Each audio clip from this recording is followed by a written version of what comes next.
Bonjour, j'ai décidé de relayer ce message pour que les Africains soient parfaitement informés des dangers qu'ils courent. L'heure est grave. Cette alerte provient des docteurs Marthe Mulumba de la République démocratique du Congo, du docteur Thomas Kofi de Côte d'Ivoire et du docteur Elisabeth Nyongo du Kenya.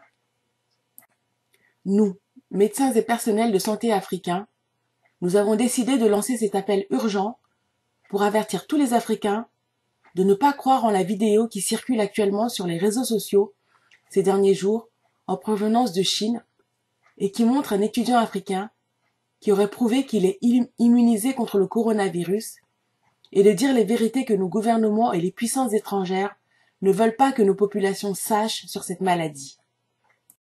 Cette vidéo est complètement fausse et elle fait partie d'une manipulation et une stratégie cynique pour réduire la population africaine. En effet, comme vous savez, dans la majorité des intérêts et projets que les Chinois ont en Afrique, ils n'emploient que leurs propres frères chinois. Donc, si les Africains croient qu'ils ne courent pas de risque avec le coronavirus, les Chinois pourront toujours massivement envoyer leurs main-d'œuvre dans nos pays. Comme le cheval de Troie, ces Chinois porteurs du coronavirus vont infecter les Africains, en commençant surtout avec les femmes. Car tout le monde sait que pour répandre rapidement une maladie dans les pays africains, il faut passer par les femmes, parce qu'elles sont majoritaires dans les domaines et les espaces publics comme les marchés, les champs, la gastronomie, etc., où les populations sont en contact permanent et non protégées les unes avec les autres. Les Chinois ont fabriqué cette fausse vidéo pour baisser la vigilance des Africains et nous empêcher de nous protéger efficacement en les empêchant d'entrer dans nos pays. Malheureusement, sous le prétexte de vanter la force physique et la puissance naturelle des gènes noirs, beaucoup de nos internautes et militants bien intentionnés mais naïfs propagent cette fausse vidéo. Il est honteux que cet étudiant africain ait accepté de jouer cette comédie pour quelques billets de banque. C'est scandaleux et indigne de notre jeunesse. Mais nous devons surtout dénoncer publiquement les pressions que nous et plusieurs autres collègues médecins avons reçues de nos gouvernements pour ne pas dire la vérité sur les manœuvres de la Chine et des puissances occidentales dans cette affaire de coronavirus. En effet, comme toujours, quand éclate une épidémie, les pays occidentaux prennent des mesures efficaces pour informer, avertir et protéger leur population. Puis, ils partagent leurs informations, leurs connaissances et leurs techniques de prévention et de guérison avec les Asiatiques et les Arabes. Mais les Africains et la diaspora noire, ils s'en fichent complètement. Au contraire, à travers le FMI et la Banque mondiale, les Occidentaux imposent des politiques économiques, sociales et financières qui forcent les pays africains à privatiser la santé et l'éducation. Or, nos dirigeants sont tellement corrompus, peureux et incompétents qu'ils ne peuvent pas leur résister pour protéger la santé et défendre la vie des Africains. Conséquence, les Africains sont ceux qui sont toujours les plus touchés par toutes sortes d'épidémies. Pire, quand elles sont finies chez les autres, chez nous ces épidémies s'accumulent sur celles qui n'ont jamais été éradiquées, ce qui aggrave la situation. Nous, médecins et professionnels de santé africains, nous n'avons pas le pouvoir de changer les dirigeants africains et de mettre fin aux interventions néfastes des Occidentaux dans nos politiques de santé. La seule arme que nous avons pour aider notre peuple, c'est l'information et la sensibilisation. Et vous, chères sœurs et frères, chers enfants, parents et grands-parents, votre seule chance de rester en bonne santé et en vie, c'est de faire de la bonne prévention. En effet, si vous attendez de tomber malade, l'absence de bonnes structures médicales dans nos pays va aboutir à votre mort.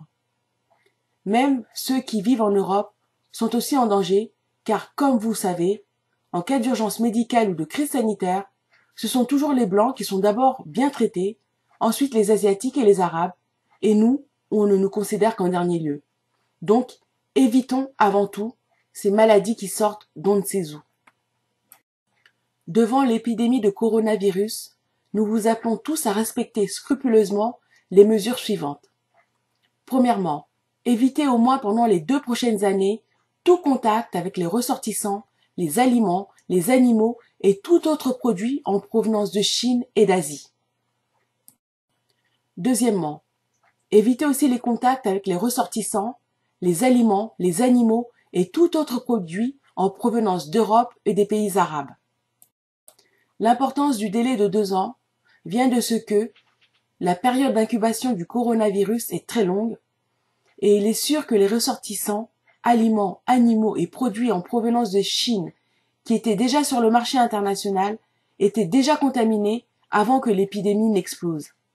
Mais comme les hommes d'affaires européens, asiatiques et arabes ne peuvent plus écouler ces produits dans leur pays au risque de contaminer leur population, c'est en Afrique et dans la diaspora noire qu'ils vont déverser cela comme toujours. Rappelez-vous le scandale des déchets toxiques déversés en Côte d'Ivoire et au Ghana, de l'épidémie de choléra apportée en Haïti par les soldats népalais de l'ONU, etc.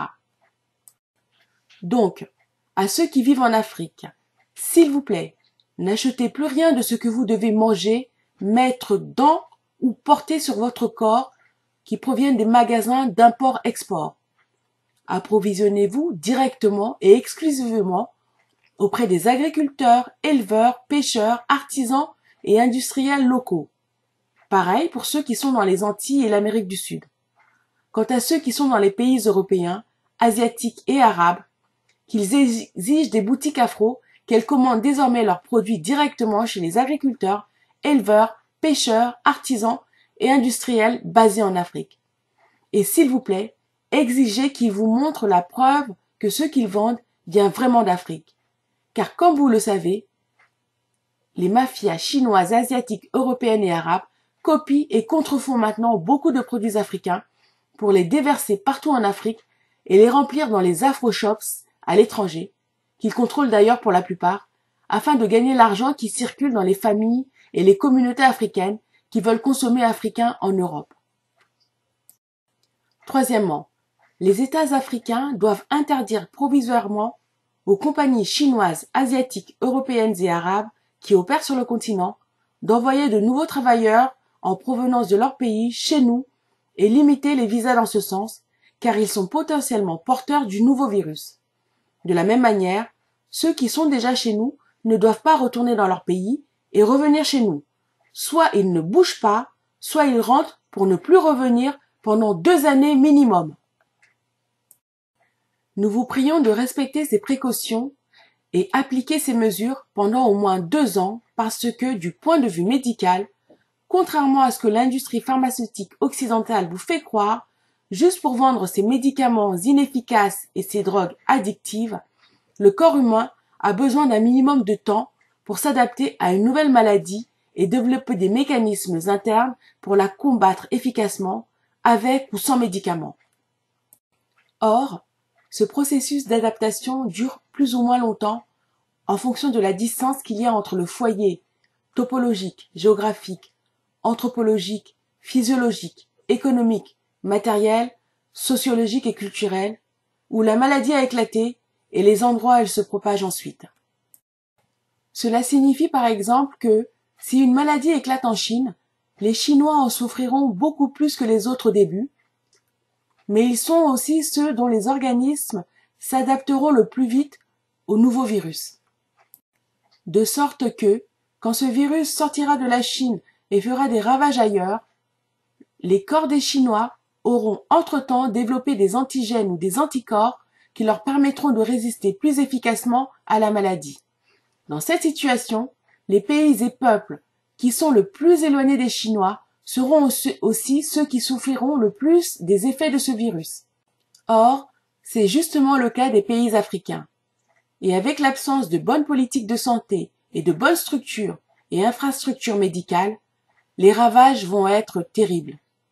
Sans oublier le fait que, racistes comme ils sont, un jour vous entendrez Asiatiques, Européens et Arabes se mettre ensemble pour prétendre qu'en fait, ce virus ne venait pas de Chine, mais d'Afrique. C'est aussi pourquoi, même si cela sera difficile au niveau de certaines de nos familles, il faudra que nos gens qui vivent, travaillent ou étudient actuellement en Chine ne rentrent pas au pays pendant les 2 prochaines années. C'est sûr que dans 2 ans, la maladie aura atteint tous les 4 coins de la Terre, dont l'Afrique, et on saura comment les différents groupes de population y ont réagi. En fonction de cela, et d'ici là, les médicaments appropriés auront été trouvés et on aura vérifié leur efficacité. Avant ce délai, ce serait irresponsable et dangereux pour nous, Africains et Noirs en général, d'aller en Chine et en Asie et d'avoir des contacts trop étroits avec les gens, les aliments, les animaux et les produits en provenance de ce pays et de cette région. Merci d'appliquer ces consignes et de partager ce message. Informons-nous, éduquons-nous et protégeons-nous ensemble, ou bien nous mourrons tous ensemble.